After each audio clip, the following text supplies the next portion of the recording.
Hey, everyone.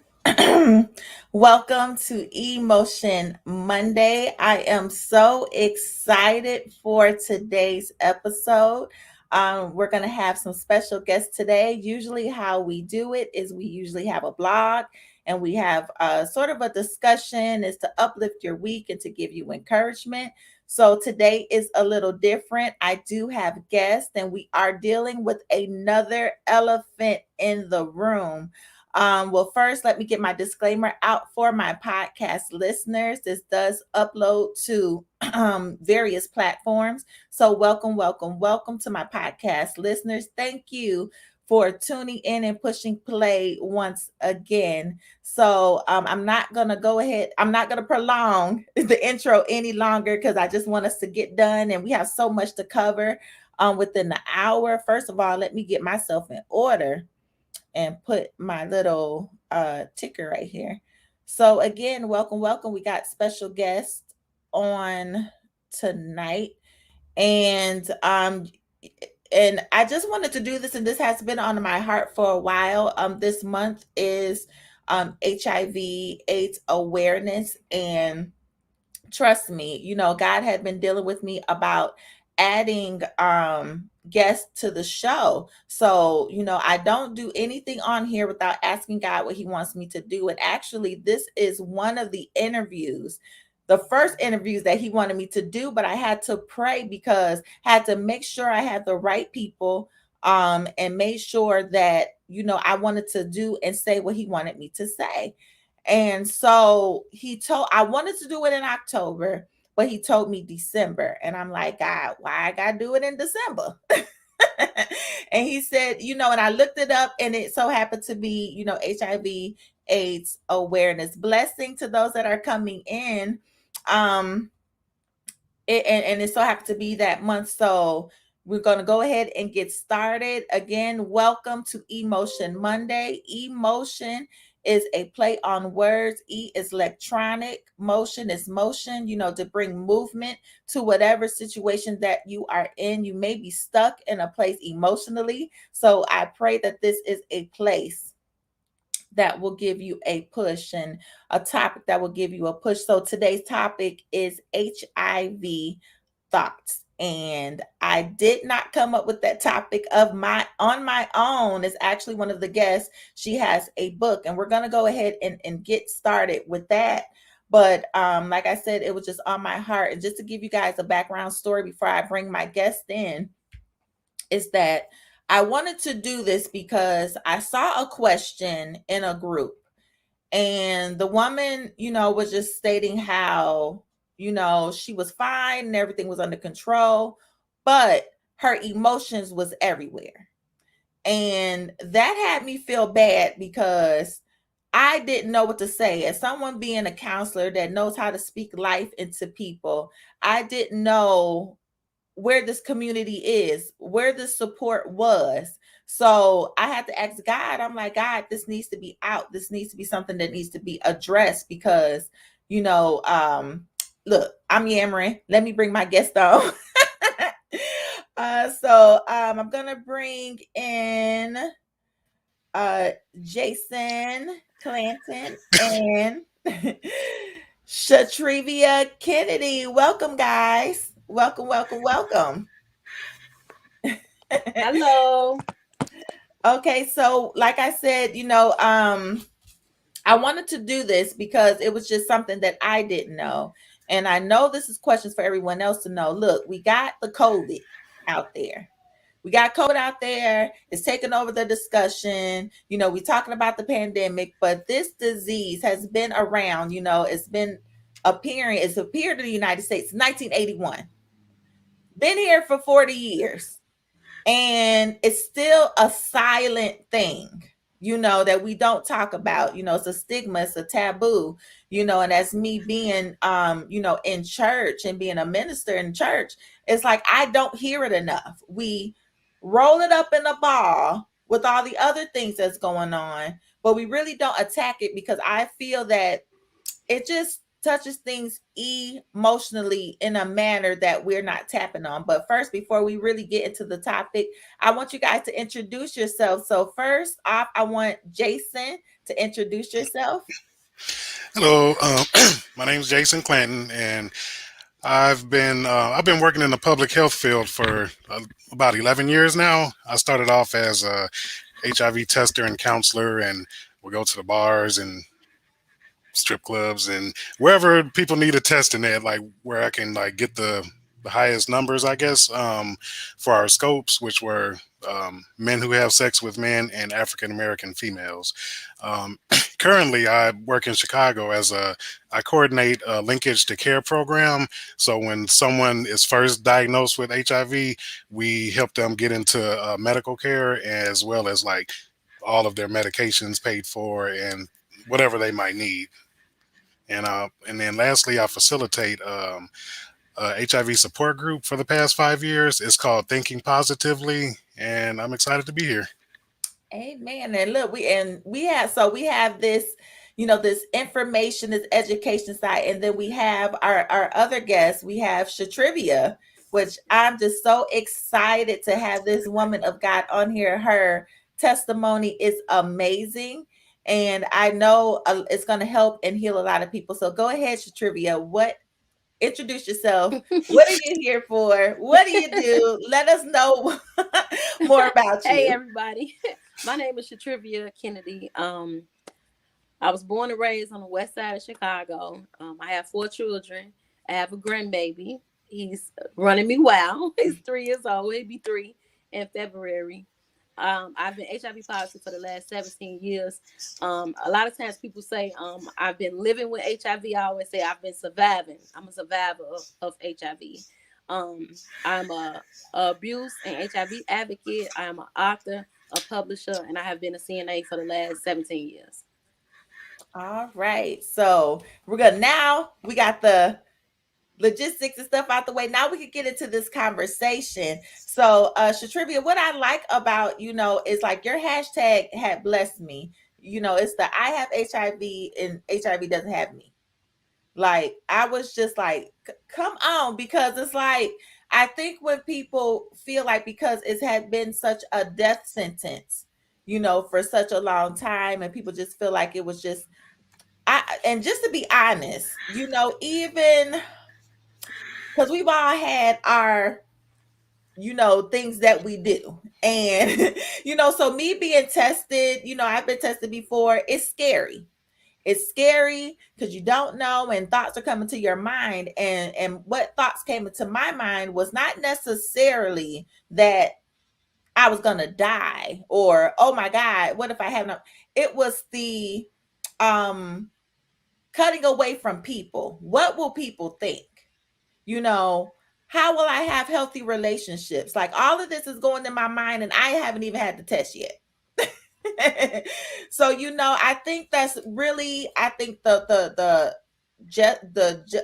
whole thing in it is that it bothers people more emotionally than it does about, it doing something physically. So I just want you to go ahead and like I said, I'm trying to, you know flow with the conversation, but I just want you to go ahead and tell us, you said you were HIV positive you are HIV positive for 17 years. So just want you to go ahead and tell us, your journey and how that came to be. Okay, this story can never get played out. I'm gonna tell you. Every time I tell this story, I bless myself because I learn something new every time. So weird, right? It's my story, and you think you can't eat off your own stuff, right? That's not the truth. You definitely can be blessed by yourself if you pay attention to your words. But 17 years ago, when I was 9 months pregnant, um, the person that I was with was diagnosed. So I had to go and get tested because I was pregnant. So I went, I told my, at the time I had a midwife. I didn't have a doctor. I had a little midwife or whatever. So I called her and let her know. I went in, I got tested, and they told me to come back in a week. So within that week, I really wasn't feeling no type of way. I really kind of like, I wasn't worried. I don't remember being worried at all. Like, I just went to take the test, right? So when I go to my appointment, The doctor, the actual doctor was in the room, the midwife, the social worker, a counselor. It was like 5 people in the room. So I'm like, yep, I got it.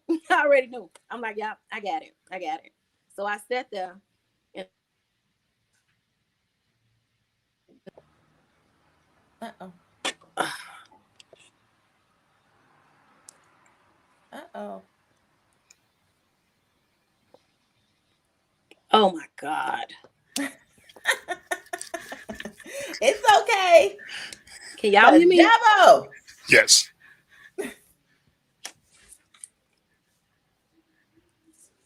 We ain't got time for this. Come on. Cover.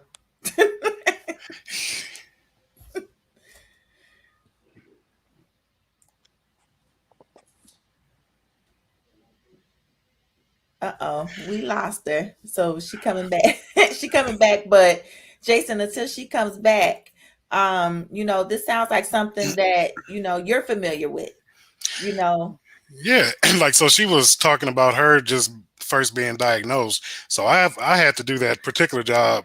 That's the worst. That was the worst part of my job, is of course telling somebody that they have it and then trying to comfort them within that time. And she's back, so I'll let her tell about I'm sorry, her. y'all. Somebody called me. I'm on my phone. I'm not on the Oh no, loudspeaker. that's okay. But I was saying that I got they came. I went in the room and one of the nurse, the midwife, she grabbed my shoulder and she was like, "You're HIV positive," and I was like, "I can't have no more kids." So everybody started laughing. And I'm like, they like, that's all you got to say? Like, they never heard nobody say that before. But I felt like I wanted kids. I wanted more kids because I came from a small family. So I wanted to know, was that gonna stop me from having kids? And they Mhm. was like, no, it won't. So I'm like, yeah, okay, I'm good then, you know. But from that time to maybe about 3 years ago, I went numb for a lot of years, a lot of years. I thought that I was accepting that I had HIV. I thought that I was okay, but I really wasn't. I lived through my relationships. I lived through my kids. I lived through my job. I think I was covering up my pain with money, with dressing nice, driving nice. I was covering up everything, but I was really dying inside every day. I went through a lot of like different trainings to learn about HIV and everything, but for the most part, HIV was never an issue for me. It was my emotions that was an issue for me. It was Mhm. I always tell people I never had an HIV problem. I had a mental problem because the Mhm. way your thinking and your thinking would get the best of you. I always say I was in a mental prison for a lot of years. I went through depression. I went through anxiety. I tried to kill myself. I went through a whole lot of emotions. But for the most part, all of those years, God was telling me, He was ministering to my soul all that time, telling me that my story was going to change lives all around the world. And I was Mhm. wondering, like, when? Like today, tomorrow, next week? I didn't know that He was talking about future, you know? So I went through a lot of days of praying, fasting, Mhm. crying, and being sad a lot of years. And I continue to have kids. I have 3 kids. I've had 3 kids since I've been positive. They all are negative. I kept having kids.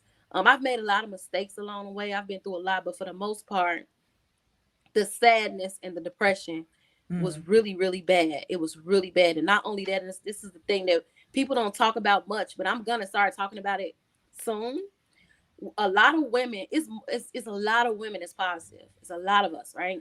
And there's a Mhm. lot of women that stay with the person that gave it to them. And there's a lot of women are being abused and they don't know that that's called abuse. Sometimes if a person ain't beating your head in, you don't really know that it's abuse because we don't know what abuse look like sometimes. We just think you're not getting beat up.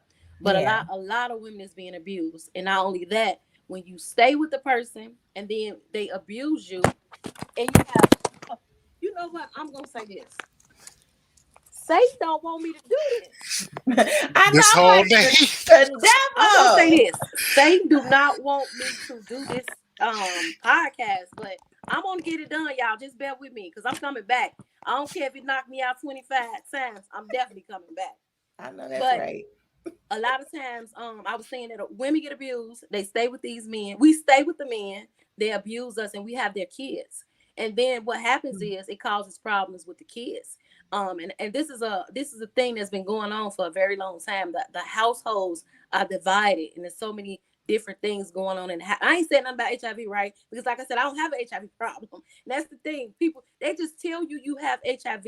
You take your medicine, and you go through other stuff. You don't really have HIV problem. You just have a life problem. And if you can get your life problem together, HIV is just fine. I ain't saying nothing about that. But this abuse and this abuse in these households is what we need to fix. It's a lot of stuff going on in Amen. these households. They say the closest get the mostest, so the people in the house get to see a lot. So for me, my kids were seeing me go through a lot. And when I learned that I was being abused, learned that I was being abused on all levels. Like when I say all, mentally, physically, emotionally, financially, I was being abused on all levels. And I had to make a decision what I was going to do for my life. And remember, I've not said nothing about HIV, right? Because I didn't Mm-hmm. have an HIV problem. So my kids, I felt like my kids was going to hate me. And the reason why I felt that way is because they saw me sad. They saw me depressed. They saw me. Look. I wouldn't get out the bed some days. I didn't want to go to work. I didn't want to cook. I didn't want to eat. I Mm-hmm. just felt like I didn't have an HIV problem. Remember, I had a Mm-hmm. me problem. Yeah. Why is this happening to me? Why Mm-hmm. did God let me get HIV? And why is this person doing me so dirty? That was my Mm-hmm. issue. But I had to separate it and say, wait a minute, my kids are seeing me like this and they're being back brainwashed. So let me tell my kids. So I went and I told my girls that I was positive. And they said, you gonna be okay? I'm like, yeah. And I explained everything to them. And my little one was like, she didn't want me to die. And my Yeah. son at the time, he was maybe like 5. He didn't really know what's going on. I was be so sad some days. My baby would bring me water and make me peanut butter and jelly sandwich. They were so sloppy. Oh. They were so sloppy. but I ate them because he brought them to me. They didn't understand. So I had to Yeah. make a choice. I didn't make a choice. God told me, he said, you either stay in this situation and you be a part of my wrath, or you leave and live the life I want for you. So I'm like, okay, I think I could do it, right? Mm-hmm. So I decided to walk away from a relationship that I was in for a very, very long time. And I took my kids and we moved to Hammond, Indiana. And in the midst of me being in Hammond, now I've always been undetectable. I've always took my medicine. I've always went to the doctor once a year, all of that. But when I took that transition to leave, when you leave everything that's familiar to you, you go to a place that you know nothing about, it puts you in a different perspective. Yeah. But what I know now is that's what God do. He take you away from everything and he put you to an unfamiliar place so that he can speak to your soul the way that he needs to. But I didn't That's it. understand. I lost my car. I lost my job. I was facing eviction. I didn't have food sometimes. Like it was really, really bad. And I didn't understand, like, why am I going through all? Remember, I said I don't have an HIV problem. Still, HIV was not an issue. I was the issue because when God want to use you, he shake you up. He will shake you up and shake you up until you stop and say, what do you want me to do? Mm-hmm. What do you want me to do? So I got tired. I got tired of, I wasn't sad no more. I wasn't depressed no more. I was just confused with my life. Like, okay, I got HIV. Ain't nobody really gonna ever want to be with me because I have HIV. Because this person that put this in my head, ain't no you better off with me because ain't nobody gonna love you. Ain't nobody gonna be with you. Da da da da. So now I'm Yeah. thinking like, what am I gonna do? Like, what am I supposed to do? I have these kids. I don't know how to be a single mother. I don't know what that looked like. I don't know how to do that. I really don't like them. I don't like them. I don't like these kids. I don't like them. I don't want to be bothered. I want to do me. I want to figure me out. But I could not just do me and figure me out because I had them. And I got tired of running from God and I got tired. And I said, you know what? I'm going live. Because I already had a platform because I did so many different I did so many network marketing businesses. I had a platform and I've always been motivational and inspirational. They say I'm just me, right? Yeah. So I said I was gonna go live. So what I did was I prayed the whole month of November. I prayed for I prayed and I fasted on forgiveness because forgiveness was needed because I didn't want to come off angry at nobody. I don't want to be angry at the person that gave it to me. And I had to understand that I did this to myself because I had unprotected sex. People really don't understand that this thing is so simple. You get you get HIV from having you can get HIV from having unprotected sex. It don't make a difference if you're married. It don't make a difference if it's your baby daddy. It don't make a difference who it is. If you having unprotected sex, you are you could possibly be in line to be positive, right? So I did all of that. So December the 1st came. I asked my kids how did they feel about me going live. I asked my friends, the closest people to me. I asked them because I didn't want my kids. I didn't want nobody to treat my kids no type of way because I didn't. I don't know what stigma is. No Yeah. one has never made me feel no type of way. God has always protected me, so I didn't know what that looked like. But I didn't want my kids to experience it, and if they would have said no, I wouldn't have did it. But my Right. kids was 100% for me, whatever I wanted to do. So Right. I turned on my camera like I'm on right now, and I went live on Facebook December the 1st for World AIDS Day, and I told the world that I was HIV positive. And since that day, my life has completely changed. I honestly believe with my whole soul, with my whole heart, and my existence as a person, is that this happened to me on purpose for my purpose. This Hmm. is a purpose for my life. This is not a death sentence. This is not for me to be down and sad. This is a avenue so that God can be seen, so people can see the goodness of God, the comfort of God, the healing of God. God used me to do those things, right? So Mm-hmm. I started to write. I had been writing for years, like for years. When I say years, I've been said I wanted to write. I wanted to write a book, but I didn't have enough courage. I didn't have enough strength to do that because when you do that, that means you expose yourself and you expose other people. And I didn't want to expose nobody. I don't have a problem with exposing myself, but I didn't want to expose nobody else. But like I said, I was praying and praying and praying. And sometimes things have to be exposed. If you don't expose some things, you cannot get healed. You cannot tell half stories and you cannot tell half lies because you That's can't get it. healed that way. So I had to tell the honest to God truth. And my truth may not be yours and you might not like my truth, but my truth is my truth. And the Bible says the truth will set you free. And I wanted to be free so that I could be the person that God created me to be. So I put a book together, a small book called Hope in Silence. And those Hmm. were the scriptures that God spoke to me all Hmm. those years when I was suffering and I'm suffering in silence and I was sad and depressed and didn't know what to do. And I put that book out there and it's just stuff just been happening weird, like right. People always ask me to speak. I be like, why? I just be talking regular. I don't make up. I don't plan what I'm gonna say when I speak.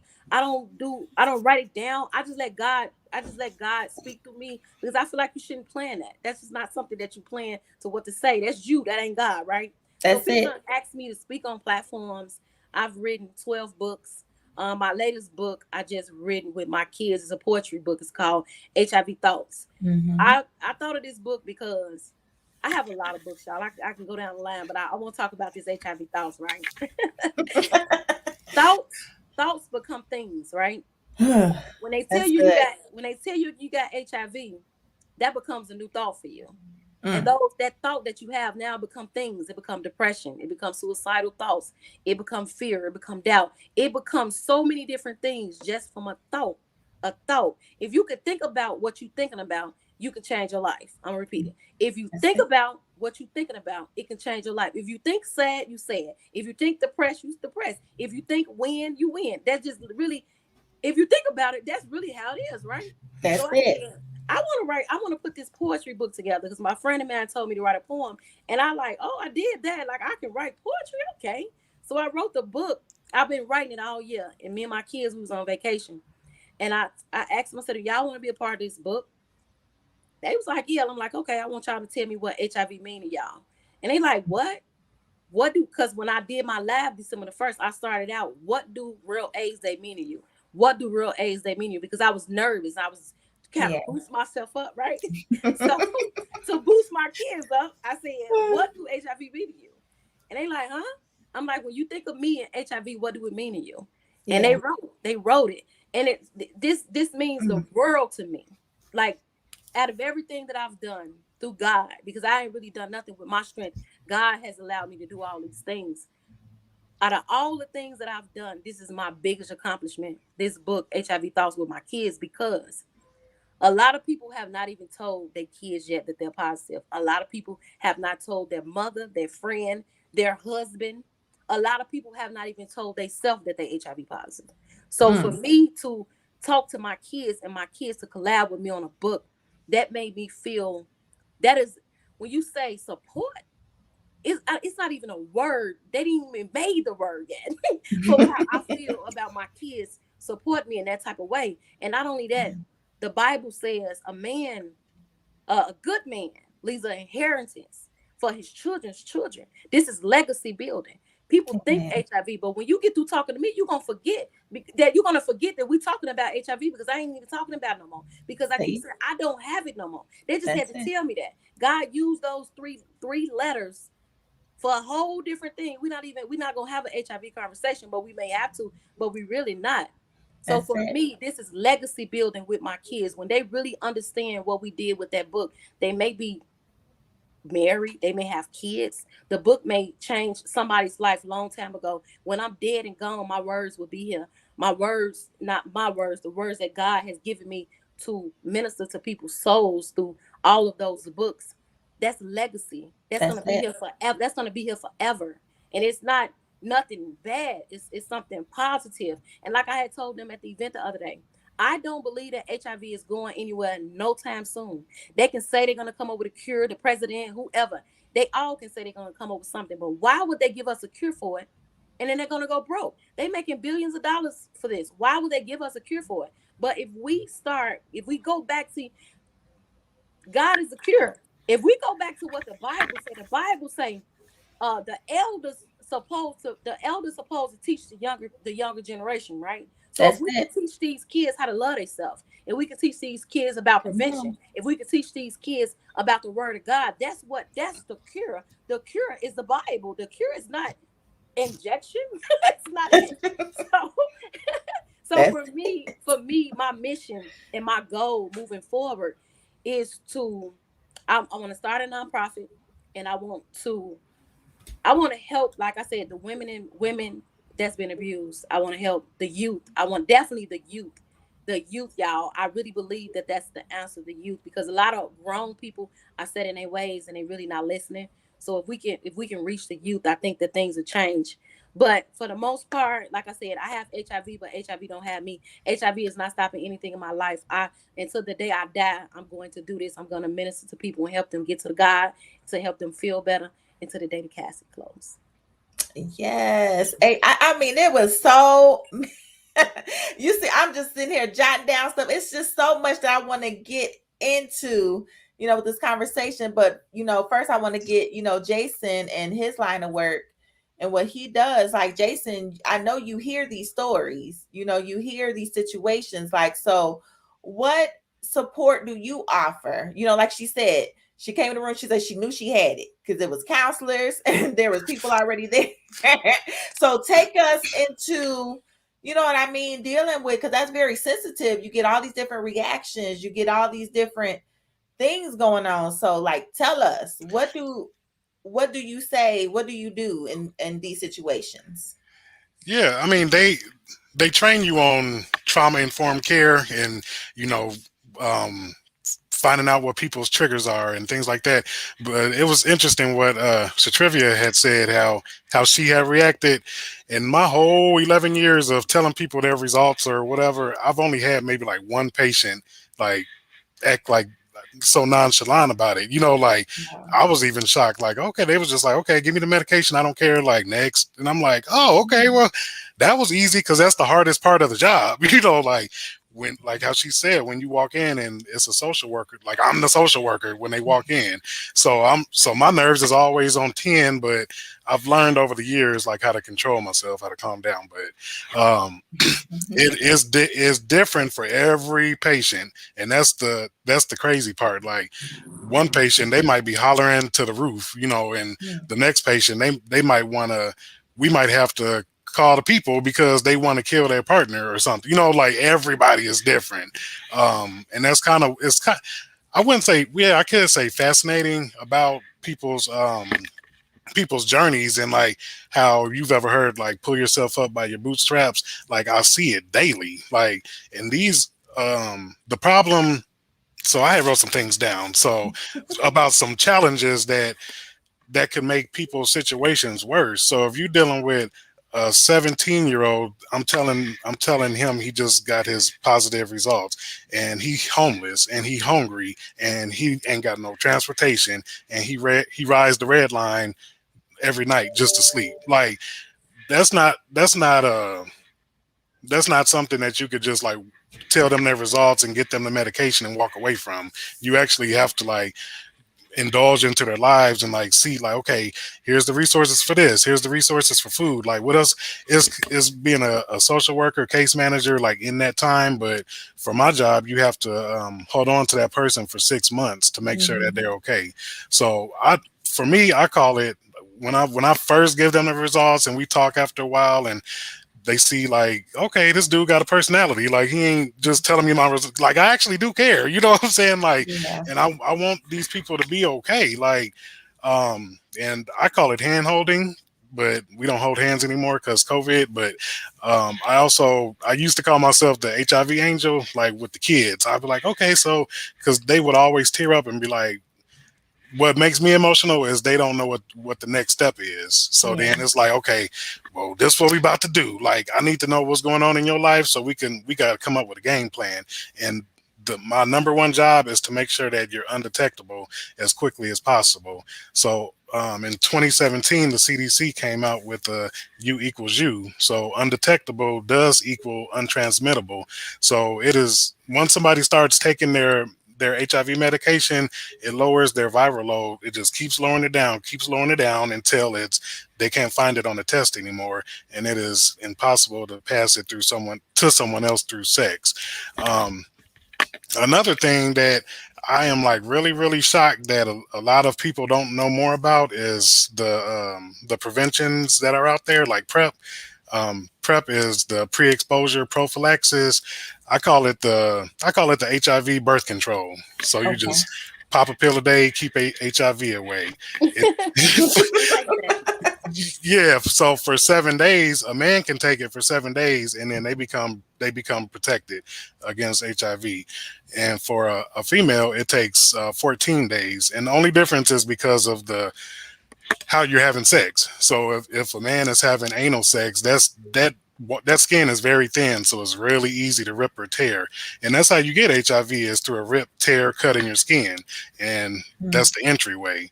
So for a female with vaginal sex, it's not as thin as the anal wall, so it's a little bit tougher. So that's why it takes an extra 7 days for the pre-exposure prophylaxis to work. And then there's something called PEP. It's the post-exposure prophylaxis. This is major. This is the Yeah. morning after pill for HIV. Wow. People don't even know. Like if they had a wild night out and they unsure about dude, or whatever was going on, or got too tipsy, and whatever the situation is, you got 72 hours to start taking this medication for it to what it does is pretty much just like coats your white blood cells so HIV can't even get in. But that's you got 72 hours to start taking this medication. It is a 1 month regimen. Um, so that's something else that's out there. And then of course we're all aware of condoms, and they're even coming out with a special lubrication that will kill STIs and HIV. Um, Wow. yeah, so they're trying to come out with that in the next month, and I think that's pretty awesome. They have a lot of different like innovations right now. There's a new drug called Capanuva, which is a monthly injection. So you only have to get an injection once a month for the year, and you are undetectable. That's for an HIV positive person. Um, but I just wanted to give some really quick statistics. Mhm. This is what I used to do in my old job when they used to put me out in the trenches, and like I used to have to find the people. But as of 2019, there's almost 1.2 million people that have HIV in the United States, and 87% of them knew their status. So that means there's Mhm. 13% of that 1.2 million people that do not know their status. So they have no way of becoming undetectable. So if you're not undetectable, what are you? Transmittable, right? So that means you can transmit the virus very easily because you have a viral load. Um, and then HIV disproportionately affects African Americans and the Latinx community. Mm. Um, African Americans, they accounted in 2019 for 42% of, or I say we, African Americans, accounted Us. for, yeah, account for 42% of the new HIV infections. And then the Latinx community, theirs were 29% of new infections. And what's crazy about those numbers is that 13%, we are only 13% of the population, That's but it. yet we account for the most new infections. And then Latinx, they are 29%, and they have 18% population in the United States. So there are four populations that are the most affected by HIV. And I want you to see this correlation. Okay, so the very first one is, the CDC calls them MSM, men that sleep with men. They don't call them gay or bisexual or anything like that because some people don't identify as that. So Hmm. the highest infection rate is with Black MSM. The second is with Latinx MSM. The third is with white MSM. So notice it was all the gay category, but it went from Black, Latin to white. And then the fourth is the Black straight female, not even in the gay category. They went straight from black gay men to Latin gay men to white gay men to a straight Black female. And Hmm. sometimes I think about, they don't have like specific correlations to it, but we can guess. So there's a lot of things that um, I'm gonna just say it like so. For instance, in the church, now a gay Black man in the church on the down low. When you think of the word down low, what image pops in your head? Just you had Is there a it. particular race or a particular kind of person that pops in your head? Um, you know what? To be honest, I think of, just a lot of like jail, Hmm. inmates. That's what I think of. Yeah, and that I can go on and on about that whole situation, but with the gay Black male, they have different disparities that are different from the other races because of the Black church, because of the neighborhood, because of the stigma with even being perceived as being like gay or bisexual or sleeping with the same gender. It's so taboo that will never come to light. Everything will be done in the dark.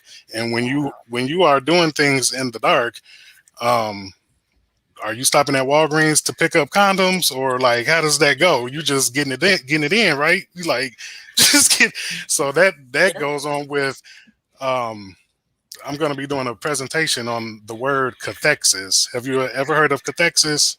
Mm-mm. So cathexis is the concentration or all of your mental energy on one particular idea, thing, or person, particularly to an unhealthy degree.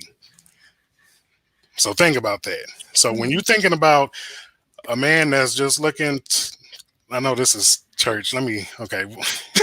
No, it is not. No, we giving some good information because this is Okay. what we don't talk about. Yeah. So Okay. don't get. My verbiage. I'm just trying to get my verbiage. Oh, So when you're thinking about someone with hormones who is just looking to ejaculate, that's their cathexis. All of their mental energy is just focused on that. They're not looking at the what could happen later. They're not looking at all of the prevention. They're not looking at the statistics, like none of this stuff. They just looking to The win. bust. Yeah. Hmm. So like that's very important. So if the listeners wanted to write that word down and Google it yourself, it's cathexis, CATHEXIS. THEXIS. And I'll be doing, I'm going to put together a presentation on that because I firmly believe, just like Shatrivia was saying, that this will not go away. Um, and, when HIV first came out and they weren't helping the cause because it was a gay white man's disease. But Mhm. what did the gay white men do? They linked up with all the other white people and passed laws and got everything figured out for themselves. But Mhm. what that did was cause disparities with other races because it was Mhm. only the medications were only given to certain populations, which are Mhm. the gay white man.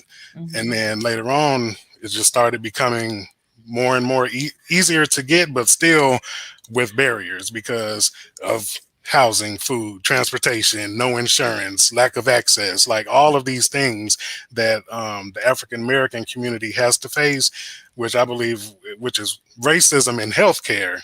Racism in healthcare. Wow. Like I remember back in the day when I was working at one agency, the director had asked me, she was like, why do they keep putting all these black men on this just a tripla drug? This it was called a tripla. And I'm like, I don't know, like, because it's out there and it's free, like, whatever. So then when I moved my career to Chicago and I'm working with, more advanced people in the medical field, I'm not seeing a triple in nobody's charts and all this. And the doctor was like, I asked the doctor and I was like, yeah, I don't see anybody on that a triple stuff no more. And they was like, oh no, they was like, that's no longer recommended. That's been years. Like, you're not supposed to use that because it's so damaging to the body. And I had a Mm. flashback and I'm like, wow, they got all the Negroes on this drug that is like damaging the organs, the liver, the kidneys. Mm. Then you see all these people on dialysis. It's deeper than I thought it would be working in the field. Like working in the field. I didn't know it was so. I thought that, okay, you work for public health and then you helping the people. I didn't know it was so divided and everything was about money and power and people want to be famous and like I'm just um happy to be here and happy to help. But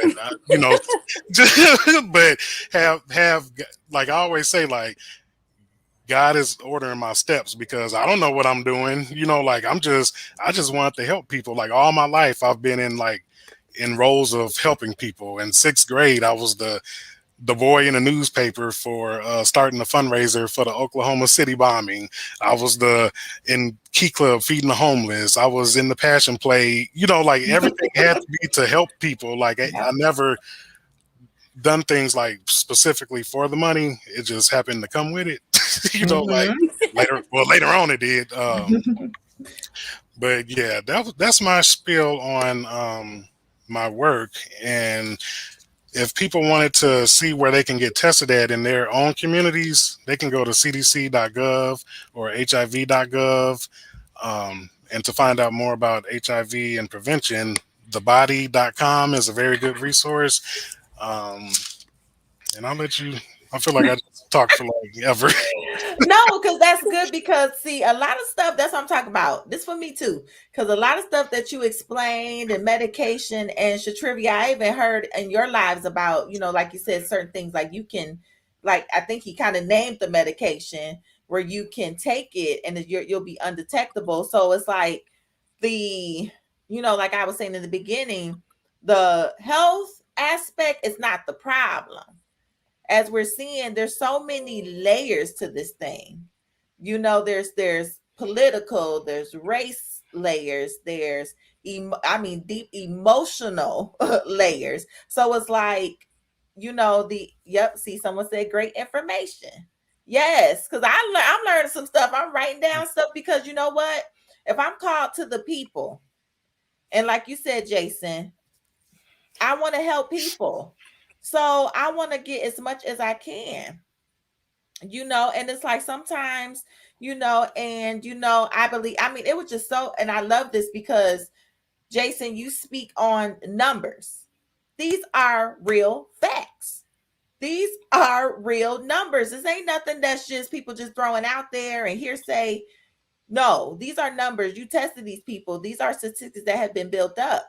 And Shatrivia, I just love your perspective. Like, and it takes a mature and processed spirit, to see it that way, as far as saying, God, this is a catalyst. This is a tool that is primarily thwarting me out into purpose with no, ooh, don't nobody think of it like that. You know what I mean? So that mindset's going to help somebody else turn it another way and say, okay, well, I have it. It don't have me. Now, God, what you trying to do with this? What you want me to do with this? Because some people want to just sit and crawl in the corner and die. And God will let you live it for the rest. You live to 90 years old. Yeah. As long as you do what you're supposed to do. You're not going, like you said, not feel sorry for yourself, not get into depths of depression, because then in that aspect, the HIV ain't killing you. Your mind is what's killing you. Your thoughts was killing you, and your children, just being that support system for you and them. And I believe even when you were mentioning the book, it became a therapy, and like you said, a lot of parents do not involve their children and things that are going on with them because these are adult problems. Y'all ain't got to deal with it, but fail to realize they got to grow up too. Yeah. They got to grow up, and these kids be exposed to more things. They got access to social media. They got access to all kinds of things now, and they know. And so let me see. I'm going to get into these comments. Someone said it's very informative. I'm learning more. I'm going to look that word up as soon as this is over. Oh, all right. Come on, education. Uh, yes, you are not defined by your situation, but by your God-given purpose. Because in the Bible says, we overcome by the blood of the Lamb. So Jesus is it, and the words of our testimony. We can't determine what testimony we gonna have at all. We can't Period. determine what God is gonna use, or because what the enemy meant for evil, God uses it for good, so we don't take that. God, okay, I have this. What you want me to do with it? Make people aware. Because don't nobody want, and I always say this, don't nobody want to be the sacrificial lamb. Don't nobody want to be the sacrificial lamb where you're to be used, just, and to ask God carefully, God, I want to be used. You can't tell him. You must have asked that before, Shatrivia. No. Like, God, I want to be you. Like Jason, I want to help people. You can't tell the teacher what test to give you or what he's going to use, because the devil already got stuff conjured up. And it's like, it glorifies God to know that, okay, devil, I see you, but guess what I'm going to use? I'm going to use it for my good. I'm going to use it for the good of other people. I'm going to bring somebody else out of the pit. And I just wanted to just say that, because it's like we sweep so much stuff out of the rug, especially with, people in church and people in Christ. And we don't say a lot of things, and the saints is doing it. I said the saints are doing it. Jason, I wish there was a statistic that had about people in church, that come positive and stuff, because primarily what it looks like is that we don't care unless if you come pregnant, then it's a problem. But there's people that come in church that are going through emotionally, and we not touching it. There's no avenues for them to go. There's no support system. It's not about, okay, well, you shouldn't have did this. It's done. What are we going to do now? So, as your trivia, I even listen, like I said, I've been listening to your videos and everything. Tell us about, even that, and I want you to explain even your experiences of kind of lashing out a little bit, once you got it, and you're just like, hey, like, I'm about to, because listen, I went through a divorce, and I'm gonna just say, I'm like, God, I'm about to do what I want to do. I don't even care. So I've heard and listened to your videos that you have one of those, moments. So just explain, like, because people need to know that it's normal to have these thoughts and to have these, actions that you do and what happened, because it blessed me, what you said. So I just want you to expound on that. Well, I really don't remember what I said that day, but today, but today, what came to me when you said that was, um, okay. So I have not always been who I am today, right? So I think it was 2 years into my me being diagnosed. I slept with somebody and I didn't tell them that I was HIV positive. Um, the first time I did it because I wanted to feel normal. And this was somebody that I had slept with years ago when I was younger. So it was a familiar person. That's why I always Mm. say HIV is a friendly disease. You have to be friendly with somebody and lay down with them. You ain't laying down with somebody you don't like. It's a friendly disease. So I slept with him and I didn't tell him. And I went and told my doctor, and she was like, "Trivia, that's not right. You got to tell him." And I'm like, okay. So then I couldn't figure out how to say it, or like I just couldn't figure out how to tell him that I did that. So I did it again. I did it again. I slept with him again. And then the second time I told her again, and she was like, "Listen, the first time is a mistake. Second time you did it because you wanted to. This Mhm. you can go to jail for that. Like you shouldn't do that." Yeah. And I had a lot of mixed emotions and stuff. And what I did was I had told him that the person that I was with, somebody told me that he had it. And then I went to get tested. I went through this whole lie for a whole week, whole week, trying to trying to tell him a lie. And when the lie was over with, I'm like, okay, yeah, I got it. And he was like, but okay, I still mess with you. I'm like, what? I felt stupid. I'm like, all I have to do is just tell him. I have to go through this lie. It's stupid. So I wound up telling them, I'm like, I lie all the time. Like I've been had it. So then when I told him that, I'm just already knowing like I'm finna die, like he gonna kill me. But he didn't. Like he just listened to me. And then Wow. he was like, he told me that he loved me, and he was like, he knew me before that, and he knew that I wouldn't do that on purpose. Yeah. So I'm like, I don't even deserve your friendship. I don't even Mm. deserve it. And I blocked him. And then I wound up doing it again to another person that I was really close with. I did the same exact thing. And when I told him the truth after the lie of about a week, it took a week to tell a lie. I went to the doctor and waited on the results, all that goofy stuff. So when it was all over with, he still wanted to be my friend. It was goofy, it was stupid, right? When I told him he still wanted to be my friend, I'm like, this the second time. Like I did all this for nothing. So I Yeah. made a vow to myself that I would never sleep with somebody and not tell them. Back then I was I wasn't open like I am right now. I Yeah. wasn't like publicly. But after that I made a vow to myself that I never do that to nobody else. That's why I do what I do, because I've been there before. I've I could have possibly infected somebody and know I was doing it. I could be in jail right now.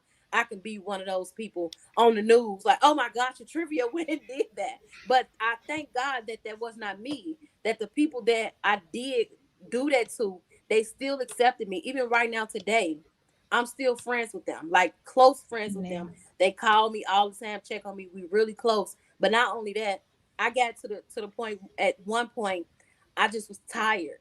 I was tired of waiting on God. And I started smoking. I started drinking. I just started like, just forget life, just forget everybody. I really don't care about anything. And that didn't work for me either. Like nothing really worked. I tried all of the bad stuff to do. I even tried to Listen. kill myself at one point because I felt like I didn't deserve to live, because I wasn't strong enough to fight for my kids or to fight for myself, and I tried to kill myself. That didn't even work. Nothing has worked for me other than doing it this way. I think. So I hope that Amen. makes sense.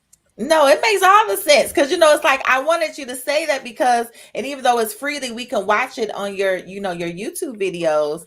It's that sometimes the worst thing is for people to think that they're alone in thoughts, and like you said, the thoughts are so powerful, just alone in their thinking, alone in their situations, alone in their mistakes, to know that we all make mistakes. We all look back and be like, you know what, that was so goofy, that was so stupid.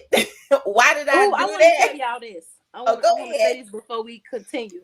Go A few ahead. days ago, one of the guys that I did that to, he called me to check on me about my event. because I had my event 3 days ago. So I told him about the event and all this, told him everything. This I'm finna tell you how God will humble you, right? Mm. I'm telling him about the event. I'm just going. I'm telling him everything. He was like, "Oh my God, I'm so proud of you. That's amazing." So he like, "What's next?" So I get to tell him about the nonprofit. I'm like, "Yeah, I want to help women that been abused by men and And then he was like, "Men been abused by women too." And I'm like, "No, but the I'm saying like, it's more women." I'm just going. He said, "No." He said, "It's Wow. some women out here." He said, I love you. I love you. He said, "But we got to be honest. We got to be honest here, right?" I'm like, "Yeah." He said, "You slept with me twice and you did not tell me, and that was abuse." And I said, "You know Mm. what? You absolutely right. I'm gonna help women and men." But that put me in my place because I was so adamant women women and children. But it's men out here that been abused too by women and knew that she was infected and she slept with him. And I did that. And that humbled my spirit when he told me that. Like, I felt like, don't get beside yourself. You know what I mean? Like, you ain't always been who you is today. That's So you it. got to watch yourself. I'm so glad that he did that. I'm glad that he Yeah. did that. The reason why I wanted to say that is because I'm not perfect, right? You can say I'm amazing and say all these nice things about me, but I Yeah. done been through hell, and God allowed me to keep my mind. But in the time of hell, I was out here doing a lot of the same stuff that people was doing right now. That's why I made a vow to myself and my God that I would do the things I'm doing right now today, because I want always who I am. That's it. And I mean, and he will, and you right, he'll humble you real quick. Like, wait a minute, Trying to tell you real quick. real quick. Like you ain't girl, you ain't made it. Sit down. For Sit real. down somewhere. All the time. And like you said with that, I mean, any other situation, and I'm Jason, I'm pretty sure you got stories where, like she said, went and just like, hey, I'm about to think about myself for a minute. Like, let me be free. I want to feel normal. That it don't, then that even shows the grace of God, Yes. just even covering your purpose. Yes. Because anybody else, Jason, I'm pretty sure you probably didn't heard. I didn't heard all the stories you said. Yeah, and I've actually, how Shatrivia said, like, yeah, I had to feel normal, and I was drinking and smoking. Like when I have patients that, I'm supposed to guide you to your first three medical appointments, and all this. When they fall off the map, I don't. I used to be like all frantic and chasing them, like, oh Lord, they got to take these pills. They got to take these pills. They gonna be out there in them streets. But now it's like you got to let people go through process their own situations. You can't just, have the old saying, you can lead a horse to the water, but you can't make them drink and all that. But it's in a lot of this is in God's timing. All of this is in God's timing, actually. So I had that. I'm glad she brought that up because I had to humble myself as a healthcare worker. Like I'm not God. I'm not just like, okay, like I said, HIV angel, like haha. But really, I'm not there to like take control. I'm just there to like to guide you and to give you resources and to be a listening ear to you, because a lot of people don't even have anybody to talk to like about what they're going through. Like Mhm. so I and now I work from home now, so I have this on and I just sit here and sometimes I just listen, like Mhm. just what Friday I was last Friday I was listening to a newly diagnosed person, and I stayed on the phone right here for 2 hours and just let him cry and go through everything he had to do. I was not hanging the phone up, even though I had group coming up and I had to do some things and stuff like that. But when I say I know, me personally, like I know is God's working when I start feeling chills, like, and that Mhm. don't happen all the time, but when it does happen, when I'm like linking with a patient and we vibing and like it, sometimes I don't even know what to say, but I sometimes I say the right thing, and people come back like, "Yeah, remember you talked to me 3 years ago, and you said XYZ," and I'm like, "I did," and it was like, "Yeah," right? It was like you were right on time, and da, da, da, da. And I'm like, you never know. Just be kind, like just be That's it. kind. That's it. That is it. So I'm just like, and I mean this hour went by so fast, and I really, I really could talk to y'all just like about a lot of things because, like I said, there's just so much issue. But just to even just scratch this surface on this level, because like I said, what triggered me was seeing that post, and I'm like, well, God, how come I don't know, certain things, and what to direct people? Because the thing is, we're not put on this earth to be alone, and that doesn't mean just relationships. A lot of people equivalent that to marriage, but that's just relationship with people. So it's like every issue has to have its own community, and to support and to help people and to tell people, hey, even though you're going through it. Like I always say, like I said, nobody wants to be the sacrificial lamb. You're going through it for somebody else. you know like with the divorce, I've been through a divorce, and just like certain things, like I say the devil attacked the juggler, like dealt with me mentally going through stuff. And it's like, well, God, why I got to go through this, and I ain't did nothing, and this and that, but he gives you something. So I cringe when people say I've never been through anything. I'm like, how the older people say, keep on living. Mm-hmm. Keep on living. Some gonna tap you. Some gonna tap you. That's gonna turn your world upside down. And it's like, it's almost like it makes you cry uncle. You know how they say crying uncle, like you have to squeeze. You have to tell people, because you can't hold it in. You know what I mean? You have to tell people what you go through, and then you have to tell people how God helped you. Scriptures, as like you said, Shatrivia, that helped me too, like Psalms. That's my book. And that's basically a book of poetry, but it spoke to my spirit.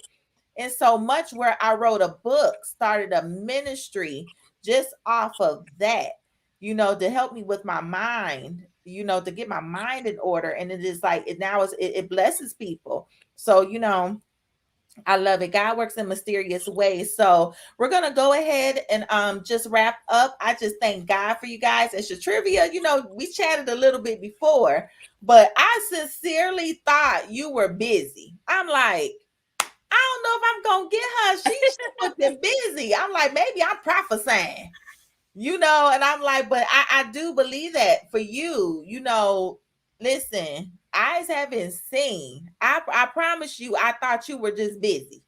I'm like, this girl is busy. So when you told me, like, well, this is what I want to do, like I told God, hey, I want to work my job, because you work as a CNA, correct?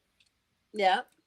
And you're teaching, and you're teaching people, and I saw you did a book about entrepreneurship, and everything. So, just keep on going. Like, doors is gonna open up so much for you, because with the pandemic has stirred and shook people to their core, that now they got to deal with stuff. And this is what I want to tap on. Just one, if I can have a few minutes of y'all. So now we were talking about how isolated you feel with HIV alone. And I want you guys to give, from your perspective, Jason, from your perspective of helping, and Shatrivia from your perspective of, we were locked in. So with that, having HIV, just having I would call it just as isolating disease, self isolating disease. What effect did that happen mentally? For you with the pandemic, like you shut in, so now you really got to sit and think.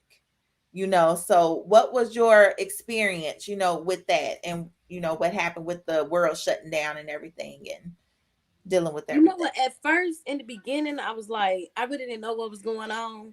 So I really didn't do the panic like a lot of people did. I was just really like kind of chilling, trying to figure out what's what. And then once the kids had to be in the house, I'm like, oh man, why the kids kept being in the house all day?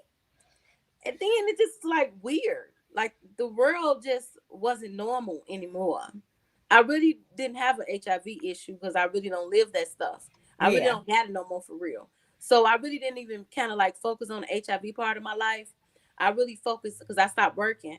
I focused on the things that I knew God wanted me to do, Yep. that I couldn't do because I had to go to work, or I was asleep, or I had to work two jobs. So I started um I started my publishing company.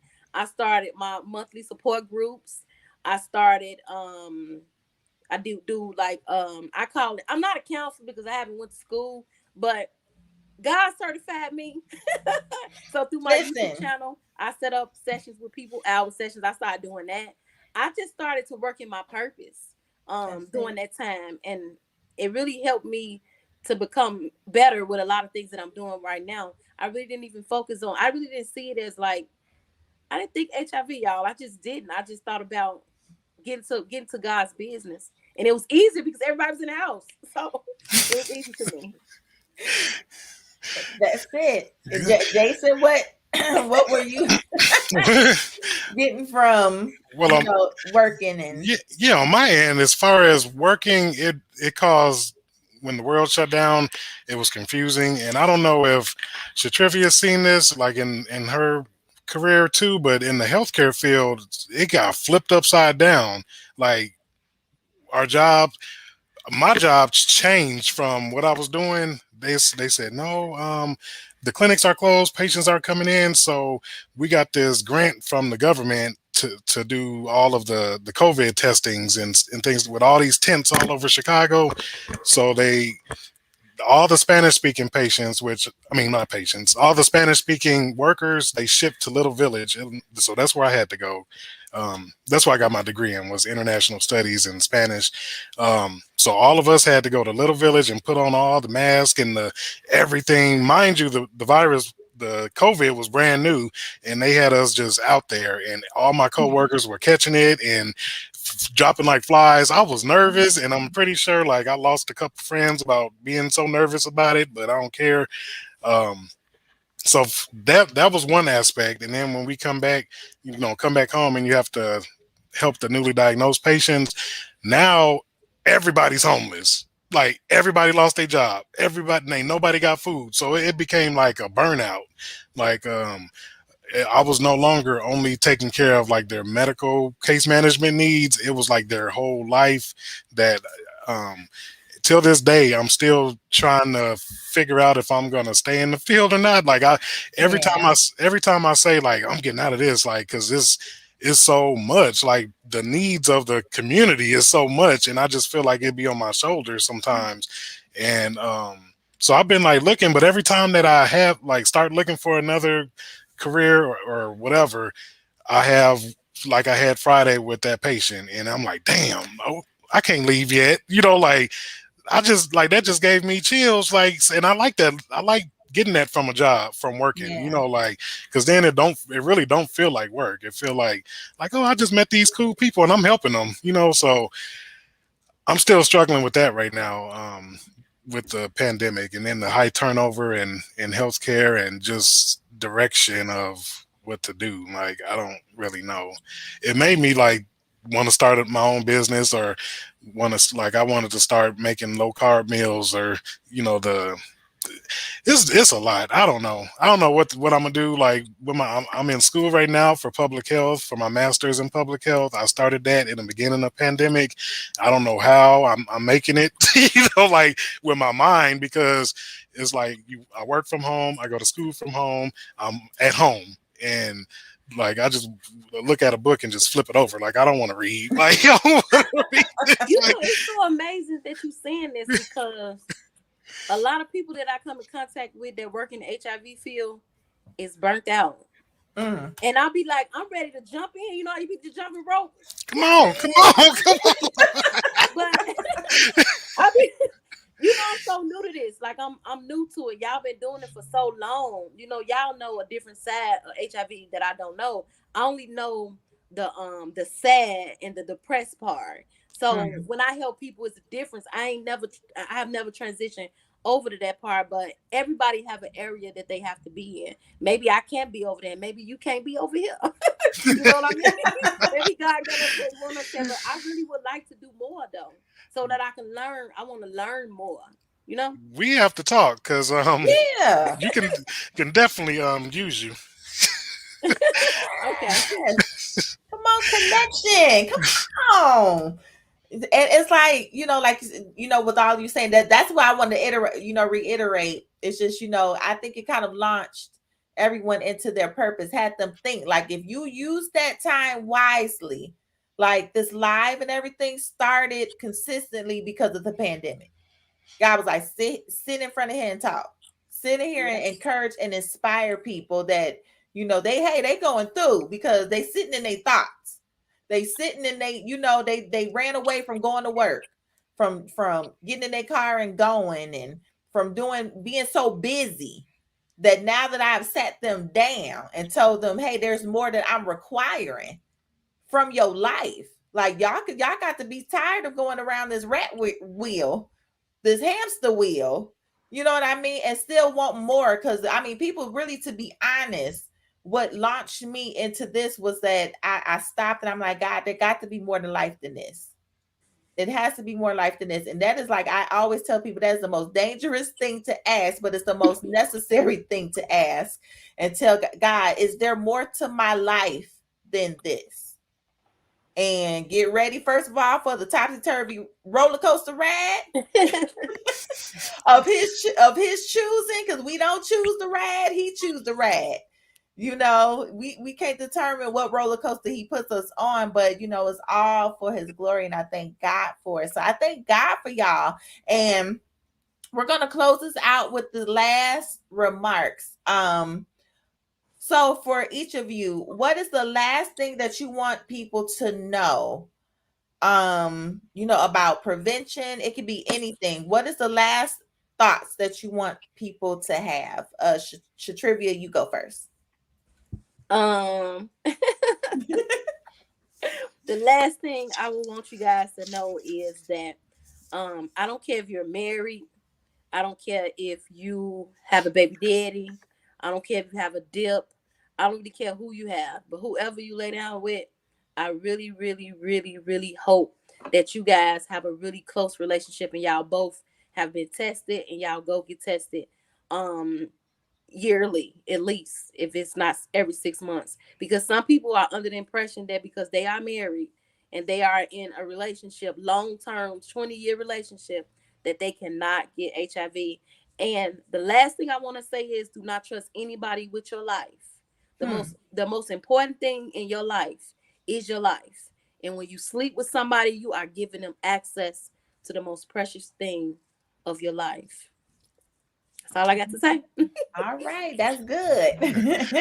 Jason, your last words. Um, I would like to say just normalize getting an HIV test. And if Mhm. you can't normalize it for yourself, normalize it for your kids. Because this next generation is the generation that we're seeing these numbers increase in, and that's because of the whole whatever the reason is. I don't know, but the whole just normalize it for your kids, because you'll be so surprised how many grown people that I used to see that I would ask, like, "Hey, you want to get a HIV test?" And they're with their teenage children, and then the way the parents look at you, and that's how the kids are going to grow up looking at it too. Like, just normalize this kind of test for your children so they won't have to go through anything that my patients go through, or worse. Like, it's not that deep. Just to get the test. Amen. That's good. So I thank you guys. But first I want to because like I said, Shatrivia, I just believe in so much in what you're doing and what God is doing in your life and what he will continue to do with your life. So what I want to do, tell me if I got this correct, but I want to put your Cash App up here so that people can donate, and support, what you're doing, because I it's so necessary. And you being a woman of God, you being a Christian, speaking out, because we don't have that. There's a lot of closet Christians doing a lot of things and don't want, you know what I mean? But we need that support. We need that. I mean, that's kingdom. That's kingdom work, and we need that. So Thank you. anybody watch you? You're welcome. Thank you for coming on. So anybody want to donate to her and to her cause and to what she's building, for the kingdom of God, for people that are going through? Because listen, as being a Christian, we ain't all getting it right now. We ain't all getting it right, and we gonna fall into these categories and come into these situations where it's like, God, why do I got to go through? and you're going to need that support that she's trying to build. So I'm going to go ahead um and donate and do a seed, because I just believe so much in what you're doing. I just want to thank everybody in advance. Yes, and for the listeners, the Cash App is $unique presents. $unique presents. Yes, just in case you can't read, huh? Well, if they're listening to it That is true. on the Oh yeah, the podcast. podcast. Oh, that's right. Come on here. Come on, help. Oh yeah, dollars. Unique spell. We gotta spell it too. UN as in Nancy, IQUE, P as in Paul, RES as in Sam, EN as in Nancy, T as in Tom, S as in Sam. And also get her book that she just released, a poetry book. It's on Amazon. I had downloaded it on Kindle Books, called HIV Thoughts. Poetry is gonna be, I'm telling y'all, don't sleep on poetry. Y'all gonna need some poetry to get through. Y'all listen to these songs. Y'all gonna need this poetry to get through some stuff. All right. Yes.